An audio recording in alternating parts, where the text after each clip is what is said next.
Remember the thud of a heavy textbook hitting your desk?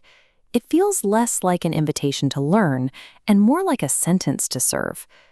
Poet Rimjim Tyagi captured this exact exhaustion in a poem about the ultimate academic trio: geography, history, and civics. Mashing these three subjects together creates what Tyagi calls a frightening remix. It's a cocktail of dates, maps, and rules that tangles into pure confusion for a young student with no apparent solution in sight. Tyagi frames the curriculum as an overwhelming force. Her specific choices in the poem prompt an investigation into why these classes feel so exhausting. Let's start with geography. The poem immediately targets the frustration of trying to decipher horrid maps, a task so draining it inevitably leads to taking catnaps. You can see exactly what that looks like here. The students are checking out completely. Notice the rhyming structure Tyagi uses. While learning those horrid maps, we tend to take catnaps.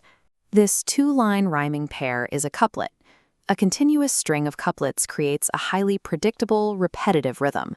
Reading it out loud actually mimics the monotonous ticking clock sensation of sitting through a dull, late afternoon study session. The rhythm lulls you in. The poet's structure transfers the student's sluggishness directly to the reader. Then we hit history.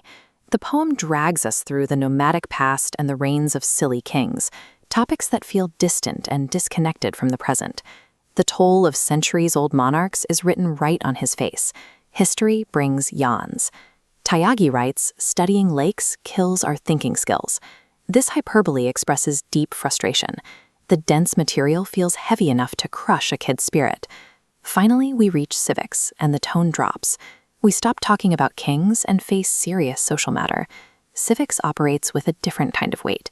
It kills the fun directly. In the world of the poem, these rigid adult systems silence classroom chatter and eliminate any chance to relax. History drains the student's energy through sheer boredom.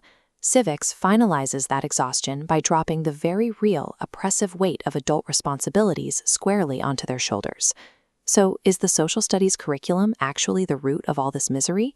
Or is there a hidden motive driving these complaints? The final lines drop the act.